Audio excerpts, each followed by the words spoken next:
হাইকোর্টে স্বস্তি পেলেন মহাগুরু তথা বিজেপি নেতা মিঠুন চক্রবর্তী। জেডসিসি বিতর্কিত মন্তব্য মামলায় স্বস্তি পেয়েছেন মহাগুরু। মিঠুনের বিরুদ্ধে এফআইআর এর ওপর স্থগিতাদেশ দিয়েছেন বিচারপতি শুভ্রা ঘোষ। বিধাননগর দক্ষিণ থানায় এফআইআর এর ওপর স্থগিতাদেশ দিয়েছে হাইকোর্ট।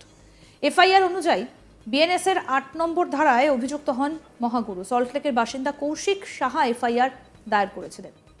প্রসঙ্গত বলি, কেন্দ্রীয় স্বরাষ্ট্রমন্ত্রীর উপস্থিতিতে ইজেডসিসিতে কিছু বিতর্কিত মন্তব্য করেন মিঠুন।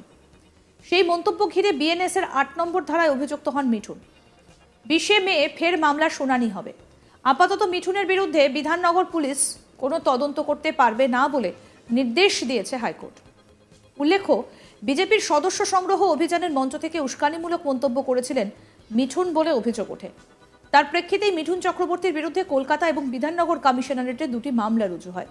প্রথম অভিযোগটি দায়ের করা হয় কলকাতা পুলিশের বউবাজার থানায়, আর দ্বিতীয় অভিযোগটা বিধাননগর দক্ষিণ থানায় করেন কৌশিক সাহা নামে এক ব্যক্তি।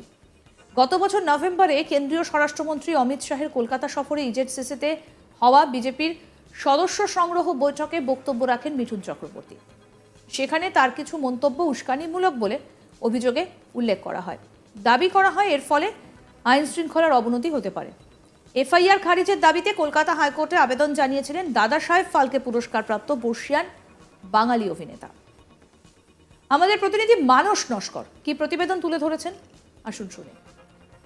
কলকাতা হাইকোর্টে স্বস্তি মিলল মহাগুরু মিঠুন চক্রবর্তীর। তার বিরুদ্ধে দায়ের হওয়া এফআইআর এর ওপর 20 মে পর্যন্ত স্থগিতাদেশ জারি করল কলকাতা হাইকোর্ট।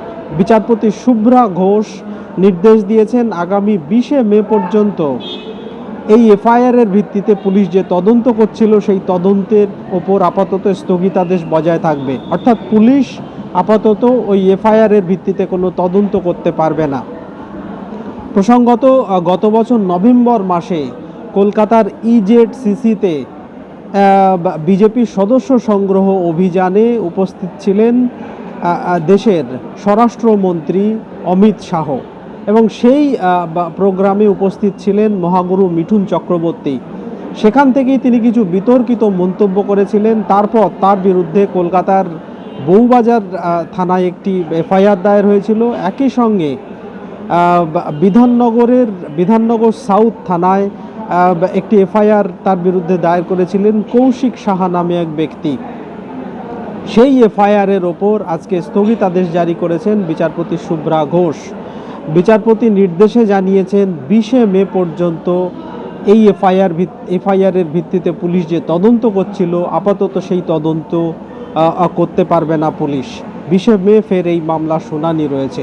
প্রসঙ্গত, মুর্শিদাবাদের তৃণমূল নেতা হুমায়ুন আহমেদ গত বছর নির্বাচনী পরিস্থিতিতে বেশ কিছু বিতর্কিত মন্তব্য করেছিলেন। তার পাল্টা মহাগুরু মিঠুন চক্রবর্তী ইজেডসিসির সভা থেকে একেবারে কেন্দ্রীয় স্বরাষ্ট্রমন্ত্রীর উপস্থিতিতে মিঠুন চক্রবর্তী বলেন, যেখানে স্বরাষ্ট্রমন্ত্রী উপস্থিত রয়েছে সেখানে দাঁড়িয়েই আমি বলছি যে ভাগীরথী হলো আমাদের মা, ফলে ভাগীরথীতে কেটে ভাসিয়ে দেব এ কথা বলছি না, কিন্তু তোমার মাটিতেই তোমাকে পুঁতে দেব। একেবারে এই ভাষাতে মিঠুন চক্রবর্তী কথা বলেছিলেন। পরবর্তীতে তৃণমূল মুখপাত্র কুণাল ঘোষ তিনি এর সমালোচনা করে বলেন যে কেন্দ্রীয় স্বরাষ্ট্রমন্ত্রীর সভা থেকে এরকম কেউ একজন বিতর্কিত মন্তব্য করছেন, এটা অত্যন্ত নিন্দাজনক, এবং তার বিরুদ্ধে যদি কেউ এফআইআর করে সেটা তিনি মনে করেছেন এফআইআর করা উচিত, তাই তিনি করেছেন। এরকমভাবেই মন্তব্য করেছিলেন কুণাল ঘোষ। পরবর্তীতে মিঠুন চক্রবর্তীর বিরুদ্ধে কলকাতার বউবাজার থানা এবং বিধাননগর সাউথ থানায় এফআইআর দায়ের হয়। সেই এফআইআর খারিজের দাবিতে কলকাতা হাইকোর্টের দ্বারস্থ হয়েছিলেন মহাগুরু। আজকে বিচারপতি শুভ্রা ঘোষের এজলাসে মামলাটি উঠলে তিনি আপাতত এই এফআইআর এর ভিত্তিতে বিধাননগর থানার পুলিশ যে তদন্ত করছিল সেই তদন্তের ওপর স্থগিতাদেশ জারি করেছেন, এবং 20 মে ফের এই মামলাটি শুনানির জন্য রেখেছেন। 20 মে ফের এই মামলাটি শুনানি হবে। আপাতত বলা যায় যে দাদা সাহেব ফালকে পুরস্কার প্রাপ্ত বর্ষিয়ান বাঙালি অভিনেতা মিঠুন চক্রবর্তী বিতর্কিত মন্তব্য করার অভিযোগে তার বিরুদ্ধে যে এফআইআর দায়ের হয়েছিল সেই এফআইআরের ওপরে স্থগিতাদেশ জারি করলো কলকাতা হাইকোর্ট এবং কলকাতা হাইকোর্টের নির্দেশ যে এফআইআরের ভিত্তিতে পুলিশ যে তদন্ত করছিল সেই তদন্ত আপাতত করা চলবে না। 20শে মে ফের এই মামলার শুনানি রয়েছে। 20শে মে বিচারপতি শুভ্রা ঘোষ কী নির্দেশ দেন সেদিকে আমাদের লক্ষ্য থাকবে। আপাতত বলা যায় যে কলকাতা হাইকোর্টে স্বস্তি পেলেন মহাগুরু মিঠুন চক্রবর্তী। 20শে মে পর্যন্ত পুলিশ তার বিরুদ্ধে কোনো রকম পদক্ষেপ করতে পারবে না এবং 20শে মে পর্যন্ত তার বিরুদ্ধে দায়ের হওয়া এফআইআরের ভিত্তিতে কোনো রকম তদন্ত করতে পারবে না। তদন্তের উপর স্থগিতাদেশ জারি করেছে কলকাতা হাইকোর্ট। হাইকোর্টে স্বস্তি পেলেন মহাগুরু তথা বিজেপি নেতা মিঠুন চক্রবর্তী। ইজেডসিসির বিতর্কিত মন্তব্য মামলায় স্বস্তি পেয়েছেন মহাগুরু। মিঠুনের বিরুদ্ধে এফআইআর এর ওপর স্থগিতাদেশ দিয়েছেন বিচারপতি শুভ্রা ঘোষ। বিধাননগর দক্ষিণ থানার এফআইআর এর ওপর স্থগিতাদেশ দিয়েছে হাইকোর্ট। এফআইআর অনুযায়ী বিএনএস এর 8 নম্বর ধারায় অভিযুক্ত হন মহাগুরু। সল্টলেকের বাসিন্দা কৌশিক সাহা এফআইআর দায়ের করেছিলেন। প্রসঙ্গত, কেন্দ্রীয় স্বরাষ্ট্রমন্ত্রীর উপস্থিতিতে এই ইজেডসিসিতে কিছু বিতর্কিত মন্তব্য করেন মিঠুন।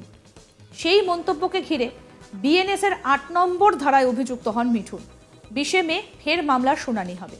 আপাতত মিঠুনের বিরুদ্ধে বিধাননগর পুলিশ কোনো তদন্ত করতে পারবে না বলে নির্দেশ দিয়েছে হাইকোর্ট।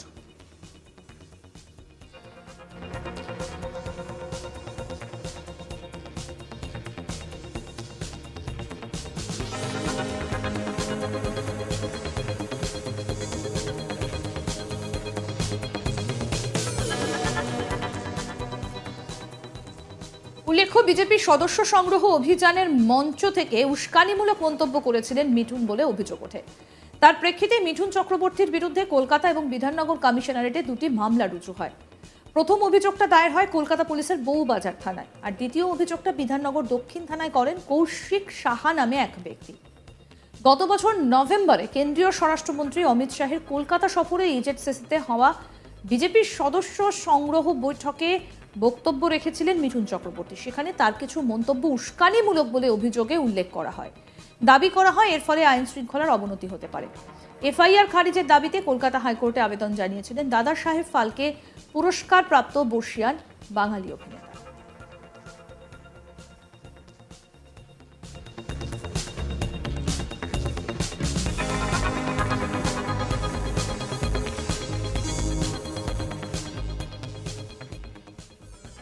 আরো আপডেট পেতে দেখতে থাকুন আজ তাক বাংলা। সাবস্ক্রাইব করুন, নোটিফিকেশন পেতে বেল বাটন অপশন প্রেস করুন, হোয়াটসঅ্যাপেও ফলো করুন আজ তাক বাংলা।